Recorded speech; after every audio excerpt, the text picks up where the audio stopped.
बिस्मिल्लाहिर्रहमानिर्रहीम, अस्सलाम वालेकुम। सैयद याह्या हुसैनी आपकी खिदमत में हाज़िर है स्कोर के एक और प्रोग्राम के साथ। और आज का ये ख़ास प्रोग्राम जनाब इस एतबार से अहमियत का हामिल है कि आज जो पैनल हमारे साथ गुफ्तगू के लिए मौजूद है, ईद का मौका है। और जब हम डिस्कस कर रहे थे कि हमने इन शख्सियात के साथ शो करना है, तो आपको पता है कि सोशल मीडिया का दौर है और हमारी टीम और ये डिस्कस कर रही थी कि यार इनको जानता कौन है, कितने मैच खेले हैं। मैंने उनको बताया ये हम आपको बताएंगे कि कितने मैच खेले हैं, कितने परफॉर्मेंस है। 1959 विकटें हैं जनाब। आज जो पैनल हमारे साथ मौजूद है, 249 बैनुल-अक़वामी मैच हैं और 407 बैनुल-अक़वामी विकटें हैं। ये तो हो गई कुछ आदाद व शुमार की बात, लेकिन क्रिकेट छोड़ने के बाद इन्होंने क्या किया है वो सबसे ज़्यादा अहमियत का हामिल है। हमारे साथ मौजूद हैं काका, 999 फर्स्ट क्लास विकटें लेने वाले और माजी में कौमी सिलेक्शन कमेटी के सरबराह रहे। और इन्होंने जो किया वो शायद किसी ने नहीं किया। जब इनकी टीम ऑस्ट्रेलिया में वाइट वॉश हुई तो इन्होंने ज़मीर की आवाज़ सुनी और इस्तीफ़ा दे दिया। हमारे साथ मौजूद हैं सलीम जाफ़र साहब। इनका एक अलग से तारुफ़ है। 1987 वर्ल्ड कप में 17 रन इन्होंने दिए। ये तो खेल की बात थी, लेकिन खेल से हटकर इन्होंने क्या किया, इन्होंने वो किया, मोहम्मद यूसुफ को, अब्दुल रज़ाक को 2007 में जिस सिलेक्शन कमेटी में थे, इन्होंने T20 वर्ल्ड कप से ड्रॉप कर दिया। और 2009 में जब यूनुस खान की क़यादत में पाकिस्तान वर्ल्ड T20 जीता तो इन्हीं की मुंतखब करदा टीम थी। और हमारे साथ मौजूद है तौसीफ़ अहमद साहब। और तौसीफ़ अहमद साहब वो हैं जनाब, जावेद मियाँदाद छक्का नहीं मारते अगर ये सिंगल नहीं लेते शारजा में। और ये वो तौसीफ़ अहमद है, क्रिकेट छोड़ने के बाद इन्होंने क्या किया। क्योंकि आजकल बहस ये हो रही है कि 90 के क्रिकेटर अच्छे हैं या तो 2000 के क्रिकेटर अच्छे हैं।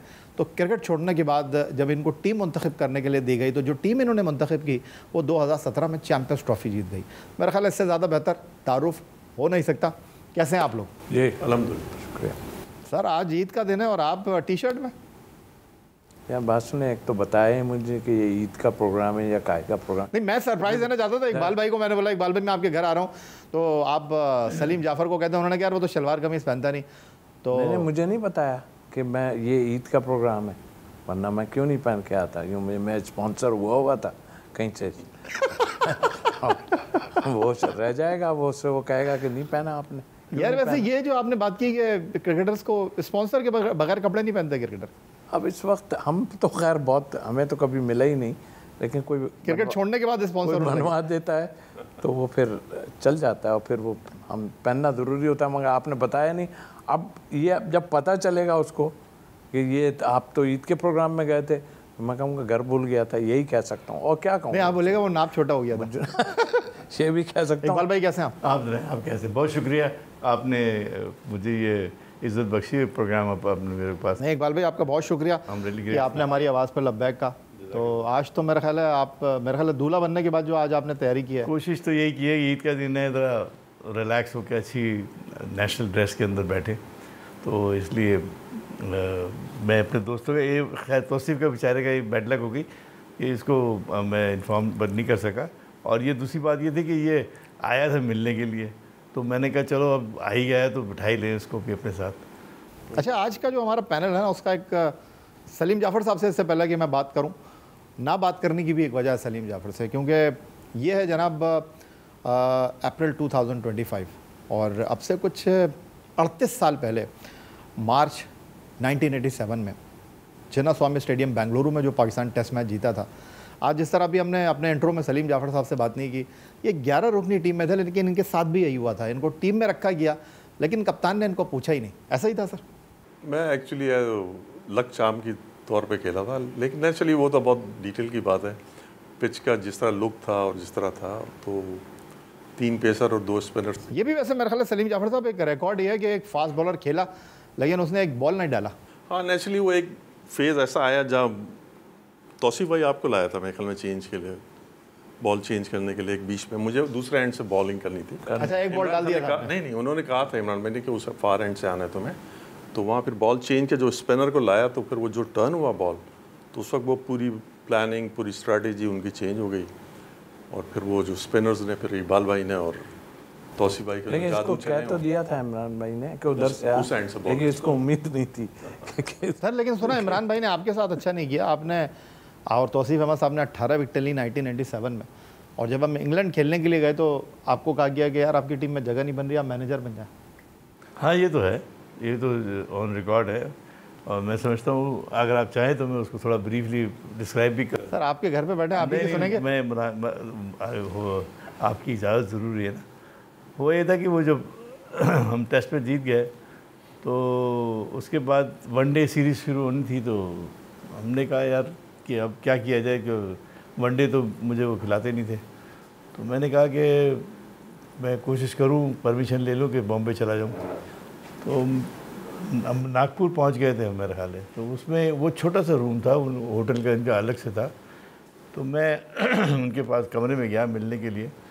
तो मैंने कहा परमिशन लेने के लिए। तो मैंने कहा कि कप्तान अगर मेरी अब ज़रूरत तो है नहीं, ज़ाहिर है कि टेस्ट मैच हो गया और अब एक रोज़ा मैच में खेलता नहीं हूँ, तो अगर आपकी इजाज़त हो तो मैं चला जाऊँ बॉम्बे, अगर कोई और एक्टिविटी नहीं है।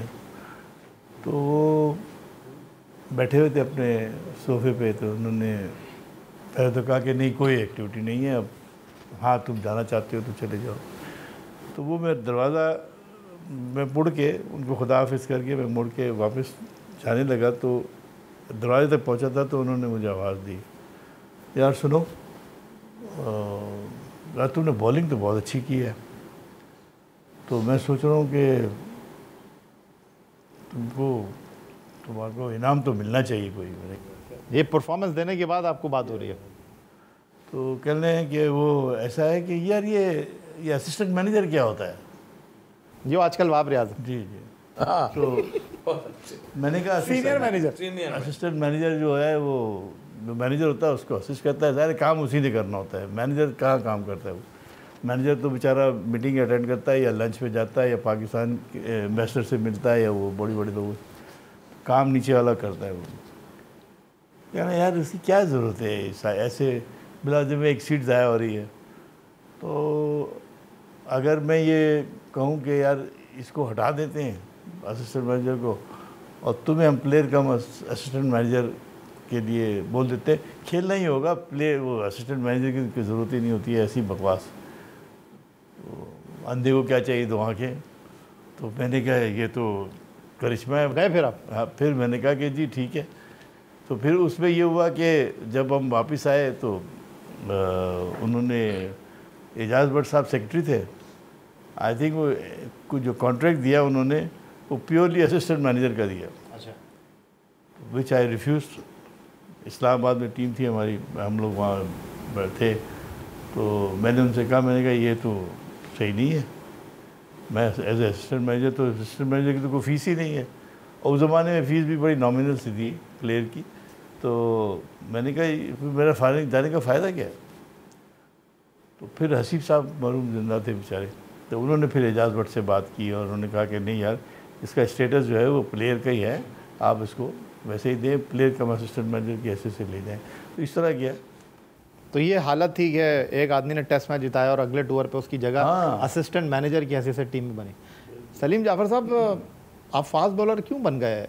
मेरा ख्याल है तारीख़ में इतना शरीफ फास्ट बॉलर पैदा नहीं हुआ क्रिकेट में। आप तो वो फास्ट बॉलर में बाउंसर भी करें तो बैट्समैन आपको देखता होगा।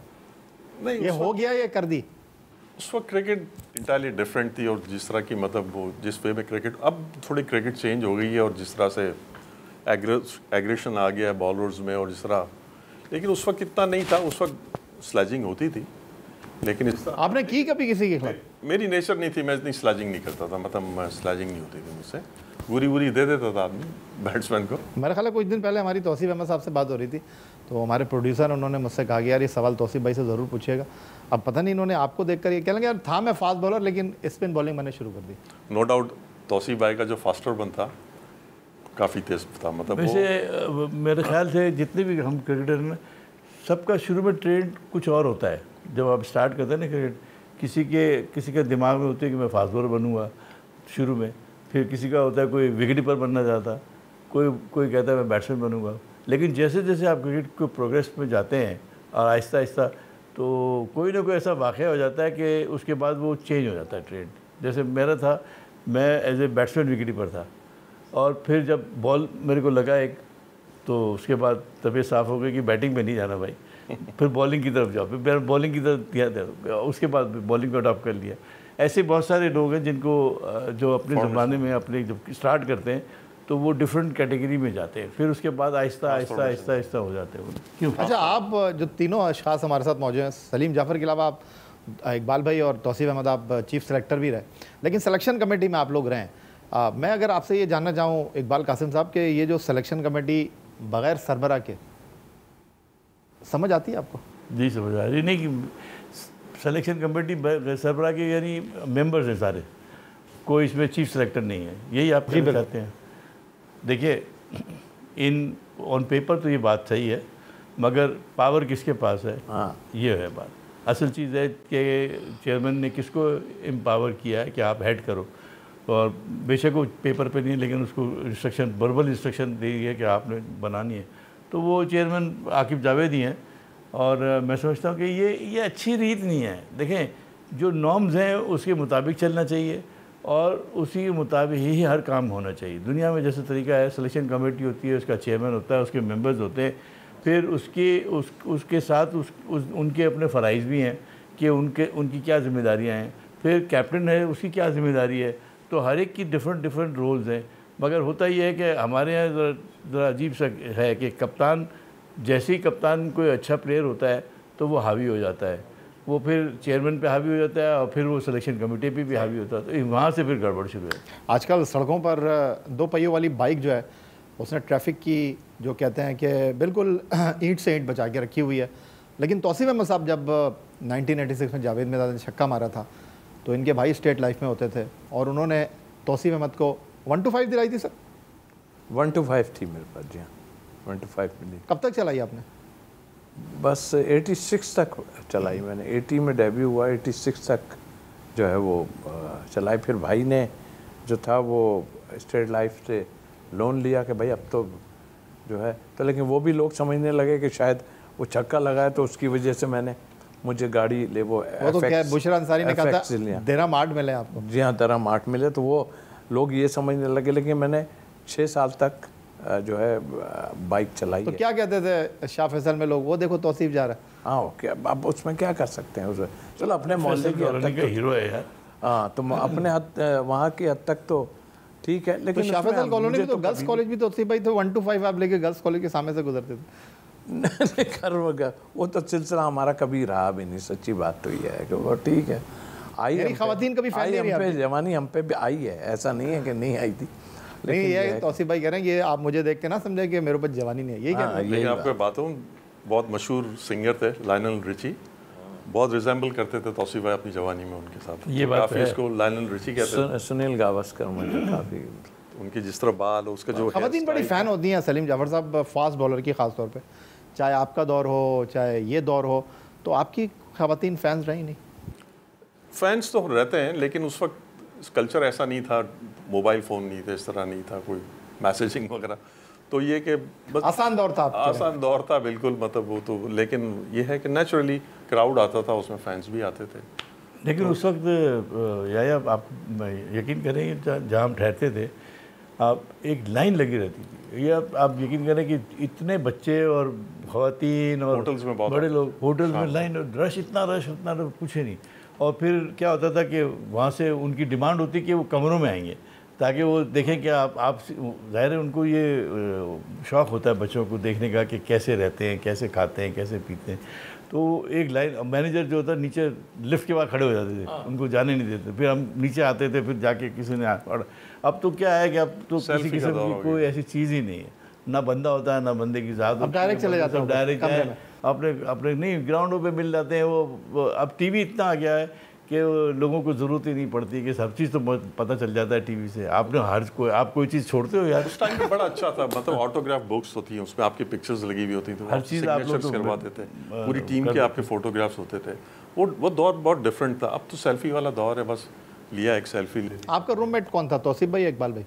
मेरा रूममेट शुरू में तौसीफ भाई थे, फिर शोएब मोहम्मद मेरे रूममेट रहे, तो इस तरह से था तौसीफ भाई के साथ। मैं अगर गलत ही नहीं जी, आप यूबीएल में भी जब साथ था तो तौसीफ भाई साथ होते थे। यूबीएल की दोस्ती थी ना, यूबीएल से दोस्ती थी, तो फिर नेशनल पाकिस्तान टीम में आया तो मैं तौसीफ भाई को बहुत क्लोजली जानता था उस वक्त। तो फिर तौसीफ भाई ने काफ़ी सपोर्ट किया, फिर हेल्प रही, बताया कि ये इन्वायरमेंट कैसा होता है पाकिस्तान क्रिकेट का, किस तरह से होता है, तो तो काफ़ी चाय मैं ही बना के देता था।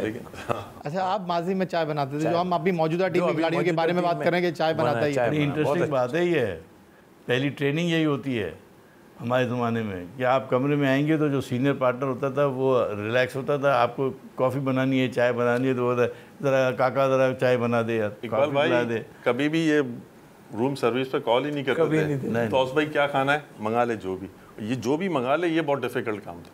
तो रूम सर्विस से जो भी था, इवन रेस्टोरेंट में भी हम लोग यही पोजीशन थी, मैं कभी ऑर्डर नहीं देता था। ये दो आदतें मेरी इसकी बहुत बुरी लगती थी इसको। एक, हम लोग बैठे हैं, अच्छा जी टीवी देख रहे हैं सामने, और मैं सो भी गया और इसको पता ही नहीं। ये कहते हैं यार आपकी कमाल नींद है आपकी। चलें जी, तौसीफ अहमद साहब, इकबाल कासिम और सलीम जाफ़र साहब आज हमारे साथ मौजूद हैं और कुछ लाइट मूड में गुफ्तगू कर रहे हैं बेंगलोर टेस्ट मैच पर। हमने गुफ्तगू शुरुआत में की, ब्रेक ले लेते हैं और फिर ब्रेक से वापस आते हैं तो उस तारीख़ी टेस्ट मैच के हवाले से बात करते हैं, क्योंकि ये तीनों हज़रात उस टेस्ट मैच में टीम पाकिस्तान का हिस्सा थे और बड़ी यादगार कारकर्दगी तौसीफ अहमद और इकबाल कासिम की रही थी, लेकिन उस फतह में सलीम जाफ़र का भी किरदार था। एक ब्रेक के बाद ब्रेक के बाद एक बार फिर कहेंगे आपको खुशामदीद। इकबाल कासिम, सलीम जाफ़र और तौसीफ अहमद हमारे साथ गुफ्तगू के लिए मौजूद हैं। इससे पहले कि हम 87 चिन्नास्वामी टेस्ट मैच की तरफ आएँ, सलीम जाफ़र साहब, क्या हुआ था कदाफ़ी स्टेडियम लाहौर में 87 वर्ल्ड कप का ऑस्ट्रेलिया के खिलाफ सेमीफाइनल? उस नाकामी का जिम्मेदार आप ही को समझते हैं हम। 17 रन आपके स्टीव वॉ ने लिया, हालांकि इमरान खान का ओवर बचा हुआ था, आपने क्यों ओवर किया?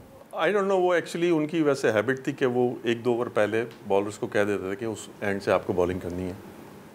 उन्होंने मेरे ख्याल में all of the sudden mind change किया। उस वक्त मुझे वार्म अप उन्हीं का ही था, वो एक्सपेक्टेड यही था कि वो ओवर करेंगे। 12 लोगों की क्या प्लानिंग थी वो तो हमें नहीं मालूम, लेकिन उस मैच को अगर आप देखें तो वो एक तो बहुत बड़ा सेटबैक हुआ। उस दिन बैड डे था, तौसीफ भाई उसमें इंजर्ड हो गए, सलीम यूसुफ उसमें इंजर्ड हो गया था, फिर इमरान खान का बैड डिसीजन जो एम्पायर ने, जो डिकी बर्ड ने आउट दिया था, वो एक रॉन्ग डिसीजन था, प्लस मेरा ये हुआ। वो तो कोइंसिडेंट है कि जितने रन से पाकिस्तान आ रहा उतने ही रन मैंने दिए। मैं अगर 5 रन देता तो 5 रन से हार जाता। अगर उस ओवर्स को अगर आप गौर से देखें, कुछ करें, उसमें मिस फील्डिंग हुई है, चौका हो गया, जिसमें फील्डिंग मतलब एजाज अहमद के पैरों के बीच से बॉल चले गया, चौका हो गया, वो 1 रन था। ओवर थ्रो के 2 रन चले गए, रन आउट के लिए किया तो बैकअप नहीं था, वो 2 रन हो गए, तो नेचुरली वो मेरे अकाउंट में ही आ गए। मैं तो इसलिए ये कह रहा हूँ कि 12 ये तो क्रिकेट है। अब जो T20 आप देखें, अब जो हो रहा है, अब जो बॉलर के साथ हाल हो रहा है, 24 रन 20 रन 25 रन तो आम शाम बॉलर्स दे रहा है। बहरहाल वो बस बैड डे था, मैं तो ये कहूँगा। लेकिन नॉर्मली एक चीज़ है कि बाद में मार पड़ती है तो याद रहती है, लेकिन इसको तो पहली इनिंग में थी, बाद में लोगों को टारगेट या तो समझ उस वक्त क्रिकेट की बहुत थी लोगों को कि उस वजह से वो नंबर रह गया ना, 17 रन से आ रहे और इनके आखिरी ओवर में तो इतना भी तो याद किसी को अभी तो कोई याद ही नहीं करता, इतनी मार पड़ रही है, सब हो रही है, याद ही नहीं रखते। अच्छा, आजकल एक बहस चल रही है कि 90 के क्रिकेटर अच्छे या 2000 के, तो सलीम जाफ़र साहब आपने 2007 सलाउद्दीन सल्लू साहब की सिलेक्शन कमेटी का आप हिस्सा थे और आपने 2 ऐसे खिलाड़ियों को टीम से निकाला 2007 में जो कि बाद में खेले पाकिस्तान से T20 क्रिकेट, मोहम्मद यूसुफ और अब्दुल रज़ाक। ये बहुत मुश्किल डिसीजन था और बहुत ब्रेव डिसीजन था, क्योंकि मोहम्मद यूसुफ की रिप्लेसमेंट, क्योंकि हम उसी वक्त क्योंकि आजकल बहस चल रही है रिजवान और बाबर को टीम में होना चाहिए नहीं होना चाहिए। उस वक्त भी हमने ये जब देखा था, जब T20 का पेस हमें मालूम था, क्योंकि हम कराची में ये फॉर्मेट खेल चुके थे कि रमज़ान क्रिकेट इसी पेस पे होती थी, 20 ओवर की क्रिकेट थी वो, तो हमें मालूम था कि यहाँ पे इस तरह के प्लेयर्स चाहिए जो पावर हिटिंग में अच्छे हों। तो मोहम्मद यूसुफ का उसमें भी हमें मालूम था, नो डाउट आउटस्टैंडिंग प्लेयर था, लेजेंड है वो पाकिस्तान का, लेकिन वो लॉन्गर वर्जन का बहुत आउटस्टैंडिंग क्रिकेटर था। लेकिन T20 फॉर्मेट में हमने यही समझा था कि कुछ इस तरह का बैट्समैन होना चाहिए जो स्ट्राइकिंग रेट। यूसुफ का तो समझ आता है, रज़ाक को भी आपने ड्रॉप कर दिया। रज़ाक का ये हुआ था कि जब टीम अनाउंस होने से पहले वो बीमार भी हो गए थे, उनकी फिटनेस के इशू थे, फील्डिंग के इशूज़ थे, तो इस वजह से फिर हमने सोहेल को हमने नहीं, सोहेल तनवीर को तो आप बल्ले के ऊपर लेकर आए थे ना, वो जो आसिफ को बल्ला मारा शोएब अख्तर ने। नहीं, सोहेल तनवीर तो उस वक्त नया था, उसका डेब्यू करवाया। नहीं, उसको लेकर आया आप शोएब अख्तर के रिप्लेसमेंट पे। सोहेल तनवीर रिप्लेसमेंट पाया था शोएब अख्तर के। और क्यों बैटिंग भी उसने डोमेस्टिक में रन भी किए हुए थे सोहेल तनवीर ने, और उसने आउट भी किए थे, तो उसको नहीं, वो पहली टीम में आपके नहीं था, मैं ये आपको कह रहा हूँ। वो शोएब अख्तर ने जब बल्ला मारा आसिफ को, आपने जब जोहानिसबर्ग से वापस बुलाया, उस रिप्लेसमेंट में सोहेल तनवीर टीम में नहीं, हमने मैं पार्ट था सिलेक्शन कमेटी का, उस वक्त हमने उस चीज़ को इतना कंसीडर नहीं किया था। ये 2 हमने चेंजेस किए थे, और नेचुरली फिर आपने देखा, आपने जब वो गए तो दोनों बेस्ट परफॉर्मर रहे। बॉलिंग में सोहेल तनवीर ने आउटस्टैंडिंग बॉलिंग की है। आपने मिसबाह उल हक को रखा था यूसुफ की जगह। मिसबाह को हमने यूसुफ की जगह ले आए थे और मिसबाह भी वहाँ पे मतलब टीम फाइनल तक पहुँच गई थी और वो बस एक बॉल की गेम रह गई थी। वो थोड़ा सेंसिबल शॉट लग जाता तो वो पाकिस्तान जीत चुका था। मैं क्रेडिट देता हूँ इनको कि ये उस वक्त से यूसुफ को पहचान गए कि यूसुफ क्या है, इसलिए कि इस वजह से कह रहा हूँ सर। तो T20 टीम के बैटिंग कोच है। देखिए वो जो आपने अभी किस्सा जिक्र किया ना कि ड्रॉप किया, उनकी ज़बान पे अभी थोड़े अरसे पहले आया था कि एक आदमी को 17 रन की वजह से पहचाना जाता है, वो इनके बारे में कह रहे थे, जिस पे मैंने जवाब दिया। और एक अजहर खान को कह रहे थे कि उनको अपने घर वाले नहीं पहचानते। चले आज ईद का दिन है, अब वो नहीं ईद के दिन तो है, मगर यादें जब ताज़ा हो रही हैं तो यादें तो तौसीफ भाई खेले, देखिए मैंने इंटरनेशनल क्रिकेट, लेकिन आजकल गुफ्तगू फास्ट बॉलर की तरह कर रहे हैं। हाँ, इनके कहने पे ही मैंने उस पर अब अटैक शुरू कर दिया। इकबाल भाई ये आपका भी कसूर है कि मजीद इससे पहले कि तौसीफ भाई अटैक करें, चाय वाय पिलाएं। तौसीफ ही नहीं रहा भाई, अब तो तौसीफ जो फास्ट बॉलर की तरह चलता है। इकबाल भाई वो क्या हुआ था 87 वर्ल्ड कप में? बेदी को इंडियन मीडिया पड़ गया था, अब वो इस दुनिया में नहीं है, बड़े नाराज़ हुए थे क्योंकि आपकी एक मुख्तसर मुलाकात उनसे हुई थी बिशंग सिंह बेदी की, और उन्होंने कहा कि इकबाल कासिम को उन्होंने कोई टिप दी, तौसीफ अहमद को कोई टिप दी उन्होंने, तो इस वजह से इंडिया हार गई। देखिए बेसिकली क्या हुआ कि 6 दिन का टेस्ट मैच था, आपको याद होगा जी बिल्कुल, ठीक है, उसमें रेस्ट डे था। अच्छा, उससे पहले इंडिया के 2 प्लेयर आउट हो गए थे, वसीम ने आउट कर दिए थे दोनों को।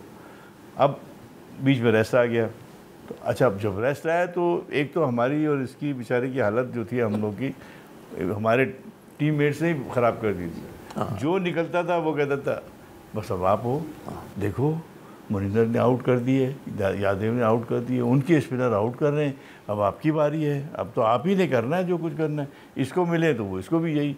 हम दोनों कमरे में आके यही सोचते थे कि यार ये मेरे पीछे क्यों पड़ गए कि 24 घंटे में कोई हमें ना खाना दे रहे हैं ना कुछ। शुएब मोहम्मद निकले तो वो बोल दे, सलीम मलिक निकले तो वो बोल दे, एजाज निकले वो बोल दे, कोई जो निकलता था वो हमें बोल देता।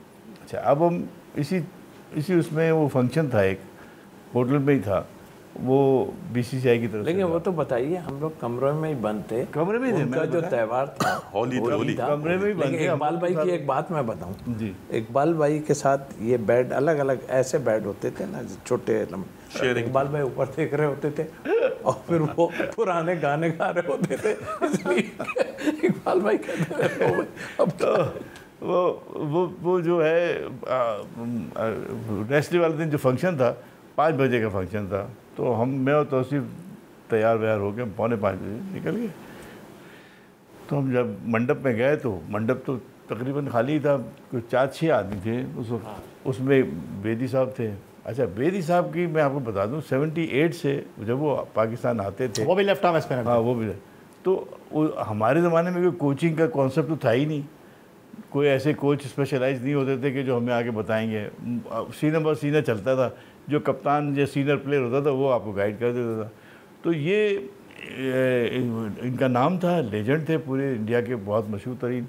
तो ऐसा हुआ कि जब इस पाकिस्तान आए तो मैं उनको हमेशा पकड़ लेता था कि कप्तान जी ज़रा मेरे को देख लें आप, थोड़ा सा कोई आपसे कोई गाइडेंस मिल जाए। तो वो हमेशा बेचारे कोई ना कोई बात मुझे ड्यूरिंग द प्रैक्टिस बता देते थे। तो यादल्ला थी उनसे, तो मुझे देखकर और हमने उनको ग्रीटिंग की और उसके बाद हमने कहा भाई आपका मनिंदर तो बड़ा अच्छा परफॉर्म कर गया। अच्छा, वो ज़रा थोड़े नाला थे उससे, कहने की खाक काका तू देख तो सही। मैं कहा यार 7 आउट के देने आपको और क्या चाहिए, इससे ज़्यादा तो कितने आउट करेगा। और दूसरी इनिंग की कितना उन्हें, तो मैंने कहा की है, तो उन्होंने कहा ओए 200 रन करा देते ताड़े, और जिथे बॉल जड़ा है ना उन्होंने सिर्फ विकेट तो छो, तुम फोर्स लाई जा रहे हो, तो बैट्समैन बीट तो विकेट पर बीट थे, स्लिप वाला भी बीट थे, ये कैसी बॉलिंग भाई। इतनी आपके लिए बात काफ़ी थी, गेंद छोड़ो। तौसीफ की तरफ देखा, तौसीफ ने मेरी तरफ देखा, अब वो बीच में बैठे हुए थे, तौसीफ इधर बैठा था, वो बीच में थे, मैं इधर बैठा था। मैं उसको देखा, इसको देखा, हमने कहा यार ये बात कुछ समझ में आई है कि वाकई हम तो जोर लगाए जा रहे हैं ना। हाँ, एक लाइन पे तो एक मतलब वो उनका कहने का मकसद ये था कि यार जब विकेट पे इतना ब्रेक हो तो आपको जोर लगाने की ज़रूरत नहीं है, आप आराम से लाके लाइन पे गेंद फेंकें, तो थोड़ी आपकी फिंगर की टर्निंग होगी और थोड़ी विकेट से हेल्प मिलेगी, तो उतनी काफ़ी है बैट्समैन को बीट करने के लिए। तो दूसरे दिन फिर हमने वो किया, कुदरती अल्लाह की वजह से हम लोग ने मैच जीत गया सब। तो एक जर्नलिस्ट था, उसने मुझसे ऐसे ही पूछ लिया कि यार आपकी ये परफॉर्मेंस बहुत अच्छी है और ये और वो, आपका कोच कौन है? मैं कहा यार हमारा तो कोई कोच नहीं है, हमारे तो आइडियल जो है वो बेदी साहब हैं। तो उन्होंने फिर कह दिया कि इंडियन मीडिया ने बेदी गद्दार पाकिस्तान का दोस्त। फिर वो मैंने कहा वो बेचारे जब भी मिलते हैं कुछ ना कुछ हमें बता ही देते हैं। मैं ये बोलना था, ये आपकी मुलाकात हुई थी? मैंने कहा हाँ, अभी रेस्ट डे के दिन हुई थी हमारी मुलाकात, तो वहाँ पर भी हमने डिस्कस किया था, तो उनसे भी वो। और दूसरे दिन वो लग गया, सुबह सुबह मेरे रूम में 9 बजे कोई फ़ोन आ गया, और तेरा कख न रवे, तूने मेरे को बर्बाद कर दिया, मेरे घर पे पथराव हो गया, गद्दार के अलावा। लेकिन मैंने कहा उसमें मैंने कहा तान जी, हम तो आपकी इज्जत के लिए हमने बात की थी कि यार आप इतने मशहूर। लेकिन इकबाल भाई एक जो हम मतलब उस टाइम तो बहुत हो गया, लेकिन बेदी साहब ने उसके बाद एक स्टेटमेंट दिया था। स्टेटमेंट ये दिया था कि जब उनको बहुत पड़ी तो उन्होंने कहा कि ठीक है, मेरी 15 मिनट की मुलाकात में वो सारा सीख गए, और मैं इतने टाइम से सिखा रहा हूँ इन्हें, ये कुछ नहीं सीख सके। ये बड़ा स्टेटमेंट था अपने आप को करने के लिए। लेकिन याया भाई देखें, अल्लाह ताला की ज़ात बहुत इज़्ज़त देने वाली है। मैं उधर मौजूद था, मुझे पता, इकबाल भाई नहीं खेल रहे थे वो टेस्ट मैच, और ना तौसीफ भाई खेल रहे थे। देखें अल्लाह की ज़ात कितनी बड़ी, जिसको इज़्ज़त और आप तीनों खेले? हम तीनों खेले। जिससे नहीं खेलना था मैं खेल गया, लेकिन इकबाल भाई का मैं कह रहा हूँ, क्योंकि कादिर भाई अल्लाह ने जन्नत नसीब करे, वो खेल रहे थे, और अपना इजाज़ फ़कीर खेल रहे थे। 100 कर दिए थे अहमदाबाद में 100 किए हुए थे और आउट भी किए हुए थे। देखें आप कैसा करना है कि एंड मूवमेंट पे जब टीम बन रही थी प्लेइंग 11, इमरान खान कादिर भाई को डाल रहे थे, लेकिन कुछ सीनियर्स ने बीच में इंटरप्ट किया और जावेद ने मुदस्सिर ने इंटरप्शन की और इकबाल भाई को जी। और सुबह जो टैपिंग हो रही होती है, वार्म अप जब हो रहा था, तो उनको एजाज भाई को स्पैज़म हो गया बैक में, और इतना स्पैज़म हुआ कि वो वॉक भी नहीं कर पा रहे थे। फिर तौसीफ भाई को इन किया था उन्होंने। मैं ये कह रहा हूँ, देखिए अल्लाह ताला जब इज़्ज़त देता है तो किस तरह देता है। अल्लाह ताला जब इज़्ज़त देता है तो 87 बेंगलुरु टेस्ट मैच, जहाँ पाकिस्तान भारत को घर में जाकर शिकस्त देता है, और हमारे साथ जो इकबाल कासिम साहब और तौसीफ अहमद मौजूद हैं, 18 विकेटें उन्होंने हासिल की थी, 2 विकेटें वसीम अकरम ने हासिल की थी। तौसीफ अहमद साहब, बड़ा चर्चा है आजकल दूसरा का, अगर मैं आपको कहूँ कि रेट करें Tauseef Ahmed, Saqlain Mushtaq and Saeed Ajmal, number 1, number 2, number 3? Saeed Ajmal. हाँ नहीं, यानी सकलैन से ऊपर आप सईद अजमल को रखेंगे? नहीं, वो अच्छा दूसरे की बात आ रही है ना, मैं तो दूसरा जानता ही नहीं था, और अभी नहीं, मैं दूसरे की बात नहीं कर रहा, मैं आपसे सिंपल पूछ रहा हूँ। 3 बॉलर हैं, तौसीफ अहमद, सकलैन मुश्ताक और सईद अजमल, अगर आपको रैंक करने के लिए कहूँ मैं, ना 1, 2, 3? मेरा ख्याल जो है ना वो सकलैन सबसे अच्छा था। सकलैन नंबर 2 बिकॉज ऑफ के नहीं 1, 2, 3 बताएं बस। हाँ, तो अजमल था उसके बाद, और आप अपने आप को नंबर 3 रखेंगे? मैं नंबर 3 इसलिए कि मैं दूसरा करता ही नहीं था ना, एक डिफरेंट वो है ना, उनके पास मेरा जैसा टर्न नहीं था, जो सच्ची बात। इकबाल कासिम साहब, आप माजी में चीफ सेलेक्टर है, सबसे बेहतरीन सिलेक्शन कमेटी इंज़मामुल हक की, सबसे बेहतरीन सिलेक्शन कमेटी मिसबाहुल हक की, सबसे बेहतरीन सिलेक्शन कमेटी तौसीफ अहमद की, 1, 2, 3 बताइए। मेरी होगी भाई। नहीं, आपका नाम ही नहीं रखा मैंने सर, क्योंकि आप तो यहीं अपनी तो बात करी ना। नहीं, आपका तो मैंने नाम ही नहीं रखा। आप मुझे बताइए। नहीं, आप, मैं इसलिए पूछ रहा हूँ ना कि मोइन खान, मिसबाहुल हक या इंज़मामुल? नहीं, मेरी हो सकती, मैं तो किसी को रेट ही नहीं करता हूँ। देखिए, आप बात सुनिए, सिलेक्शन कमेटी का मतलब क्या होता है कि आपने न सिर्फ मौजूदा टीम सेलेक्ट करनी है, बल्कि पाकिस्तान के लिए वो रिसोर्सेज क्रिएट करने हैं जो आगे फ्यूचर में काम आने हैं। आप मुझे बता दीजिए जितनी सिलेक्शन कमेटी आई हैं वो कैसे काम करती हैं और उन्होंने क्या किया। जो करंट टीम के लिए तो बहुत अच्छी होंगी, हो सकता है, मैं ये मानता हूँ। और फिर उस वक्त के, जिस वक्त ये सिलेक्शन कमेटी होती है, उस वक्त प्लेयर कितने अवेलेबल हैं और किस क्वालिटी के हैं। तो हमारे ज़माने में जो सूरत हाल थी वो ये थी कि प्लेयर भी अच्छे थे, इंजमाम के ज़माने में भी बहुत अच्छे प्लेयर थे। मेरे ज़माने में जब सेलेक्टर तो इंजमाम, लेकिन आप तो कह रहे ना मैं मोइन को मानता हूँ, ना इंजी को मानता हूँ, ना मैं ऐसी बात नहीं, मैं मजाक कर रहा हूँ आपसे। मैं एक बात आपको समझाने की कोशिश कर रहा हूँ कि आप ये समझिए कि इंजमाम जिसको मुझे सेलेक्ट करना वो इंजमाम हो, या सलमान बट हो, या मोइन खान हो, या राशिद लतीफ़ हो, तो आप बताइए तो कि जो सिलेक्शन कमेटी का बाहर किसके पर ज़्यादा होगा? हमारे पर ज़्यादा होगा ना कि यार ऐसे बड़े बड़े प्लेयरों को हमने सेलेक्ट करना है और उनके साथ आगे फ्यूचर भी देखना है, तो फ्यूचर के लिए भी प्लेयर निकालने हैं। तो हमने अंडर 19, ये मेरा साथी है, इसने मेरे साथ सिलेक्शन कमेटी में काम किया है। आप इनसे पूछिए कि हम अंडर 19 पे कितना ज़ोर देते थे। कि सारा सही रात गुजर जाती थी हमें ये मालूम करने में कि किस किस प्लेयर में कहाँ रन्स किए हैं, किधर किधर खेले हुए हैं, और डिबेट होती थी, डिस्कशन होती थी। तो मेरा मकसद है इंतज़ाम हुआ या मोइन खान हुए, इन्होंने भी बहुत अच्छी क्रिकेट खेली है, ये भी सिलेक्टर बहुत अच्छे थे, तौसीफ भाई ने बहुत अच्छा रोल। सलीम जाफर साहब ये बताइए कि आप जिस ज़माने में खेले, मैं आता हूँ आपकी तरफ। सलीम जाफर साहब, वसीम अकरम, वकार यूनुस, आकिब जावेद, ये बेस्ट 3 बॉलर थे, या आप हारिस रऊफ़, शाहीन शाह अफरीदी और उनके साथ तीसरे बॉलर जो हैं वो मोहम्मद हसनैन ले लें, या आप तीसरे फास्ट बॉलर जो हैं? नहीं, वैस वसीम नो डाउट, मतलब उसका तो कोई कंपैरिजन ही नहीं था मेरे ख्याल से। तो वो जो ये बेस्ट नाम आप कह रहे हैं वसीम, वकार और आकिब जावेद बेस्ट इस वक्त तक नहीं था। आकिब जावेद की जगह और दूसरे बॉलर्स को भी हम ऐड कर सकते हैं अगर चाहें तो, इसमें वैसा नहीं है। इसमें शोएब अख्तर ऐड हो सकता है। नहीं, मेरा ख्याल है शोएब अख्तर जो है वो उस रैंक में पहली। यानी आप कह रहे हैं कि वो ये जो बेस्ट बॉलिंग है नहीं है बेस्ट बॉलिंग? नहीं, मैं नहीं मानता इसमें। मतलब बॉलर्स अच्छे होंगे अपने इस टाइम के और सही हैं, लेकिन इनके साथ कंपैरिजन नहीं है। सलीम जाफर, तौसीफ अहमद और इकबाल कासिम साहब हमारे साथ मौजूद हैं और हम बात कर रहे हैं पाकिस्तान क्रिकेट की। कुछ लाइट मूड में गुफ्तगू कर रहे हैं, माजी के हवाले से बात कर रहे हैं, कुछ मुस्तकबिल के हवाले से भी बात करेंगे। और जो बहस हो रही है इस वक्त के जी 90 के क्रिकेटर्स की जगह 2000 के जो क्रिकेटर्स हैं अब उनको पाकिस्तान क्रिकेट चलानी चाहिए, क्या वाकई ऐसा है? एक ब्रेक के बाद एक बार फिर कहेंगे खुशामदीद। सबसे पहले मैं आप तीनों से पूछ लेता हूँ, 92, 2009 या 2017 आईसीसी के 3 इवेंट हम जीते, अगर रैंक करना चाहें सलीम जाफर साहब? 92 दो, मतलब 92 1, नंबर 2 T20 वर्ल्ड कप जो आपकी टीम जीती 2010, 2017 तीसरी। तौसीफ अहमद साहब? एग्जैक्टली, मैं भी यही। इकबाल कासिम साहब? बिल्कुल सही। 92, 2009 और जो हालात के साथ चला 2017 जो है वो कहते हैं ये 3 कामयाबियां हैं, लेकिन रैंक किसी तरह होगा, पहले 92 फिर 2009 एंड देन 2017। इकबाल कासिम साहब, ये जो आजकल बहस चल रही है कि 90s के क्रिकेटर जो हैं उन्होंने प्राइम गुजार लिया, उन्होंने कोई आईसीसी इवेंट नहीं जिताया, और बात के क्रिकेटर जो है वो सही है। मेरा ख्याल है ये बहस इररिलेवेंट है, ये कोई बात नहीं हुई। आप देखें कि उस एरा में जो प्लेयर थे वो क्या थे, उस एरा में क्रिकेट की पोजीशन क्या थी। वो कह रहे हैं 92 के बाद आईसीसी इवेंट ही नहीं जीते आप। नहीं, आईसीसी का इवेंट ना जीतना कोई ये क्वालिटी थोड़ी है कि जो जीतेगी तो एक ही टीम जीतेगी ना भाई, कोई भी जीतेगी। अगर आप नहीं जीते हैं तो उसकी कोई वजह हुआ तो होंगी। जनरल आप परफॉर्मेंस देखें, टेस्ट मैचेस में देखें और दूसरी जगहों पे देखें, तो ये कोई क्राइटेरिया नहीं कि अगर वो 92 में कोई नहीं जीते तो आप वो उनको बुरा भला कहना शुरू कर दें, ऐसा कुछ भी नहीं है। प्लेयर टीम अच्छी होती है, टीम का माहौल होता है, प्लेयरों की क्वालिटी होती है, अपोजिशन कैसी होती है। हमारे ज़माने में जो ये 2000 वाले लोग हैं, 90s के लोग हैं, उसमें अपोजिशन तो देखिए आप, वेस्ट इंडीज़ की अपोजिशन देखिए आप, ऑस्ट्रेलिया की देखिए, कैसी स्ट्रॉन्ग अपोजिशन होती थी। और आज का जो है वो डिफरेंट है।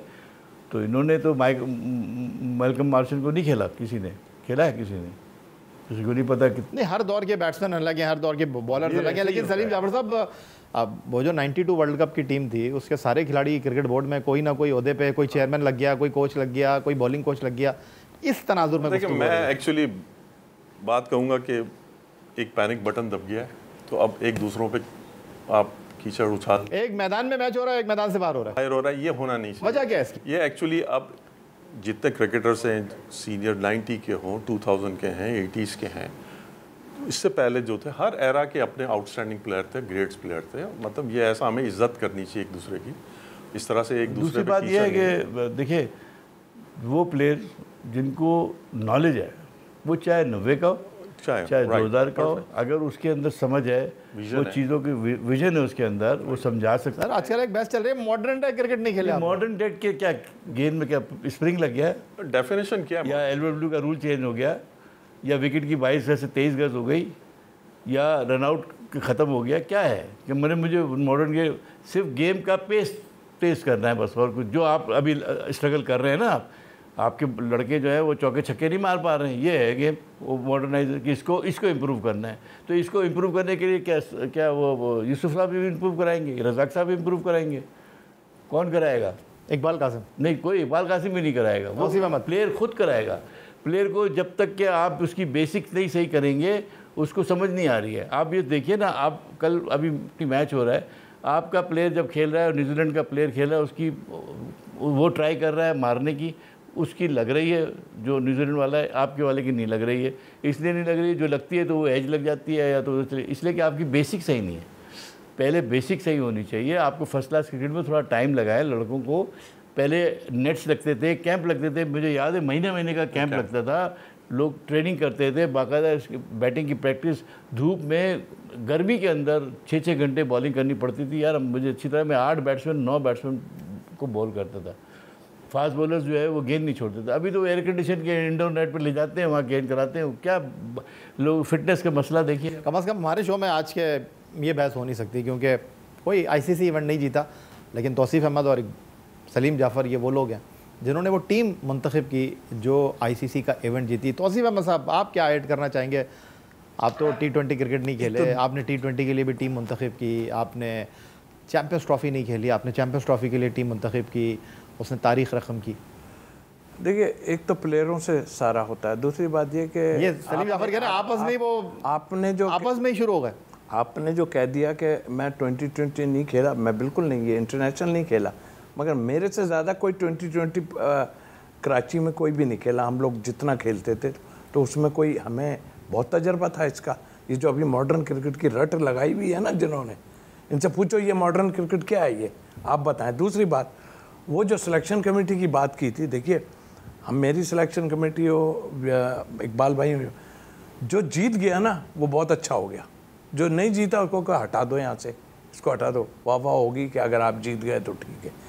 तीसरी बात ये 92 की जो आपने बात की, 92 के बाद पॉलिटिक्स बहुत ज़्यादा आ गई। ये जितने थे ना, ये सब में पॉलिटिक्स थी, मुझे अंदाज़ा हो गया। उसके बाद हर आदमी मिल रहे थे बड़े उससे, क्योंकि 93 का लास्ट टेस्ट मैच जो मैं यहाँ पर खेला, वो मेरी दिल जानता है किस तरह मैं खेला और क्या था। जावेद भाई जैसा दुआ मुझसे करवा रहा था, क्योंकि हर कोने में जो बैठे थे ना वो बात ही नहीं कर रहे थे जावेद भाई से, ये मैं आपको कह सकता हूँ। और जावेद भाई मुझसे बात कर रहे थे, कह रहे आप बस दुआ करें। वो जो जिम्बाब्वे आई थी और ये था डिफेंस स्टेडियम में, कह रहे थे बस दुआ करें यार मेरे कुछ रन्स बन जाए।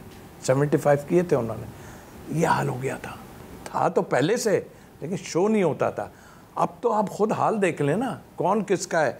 जो भी आए, 50 लाख वाले आए हों या दूसरे आए, ये सब एक दूसरे से लड़े हुए हैं, आके किसी की सुनता ही नहीं है। या यूसुफ भाई को बना दो, क्या एक लाइन ड्रॉ जो की थी यूसुफ भाई ने, वो जो मैं उनकी वो देख रहा था, ये ड्रॉ की थी कि जाके चलानी शुरू कर दो, ये लाइन ड्रॉ की थी। यूसुफ भाई की कोई नहीं सुन रहा, आकिब सारी कर रहा है, वो बता रहा है कि कैसे खेलना, किस तरह मॉडर्न क्रिकेट में हमें खेलना।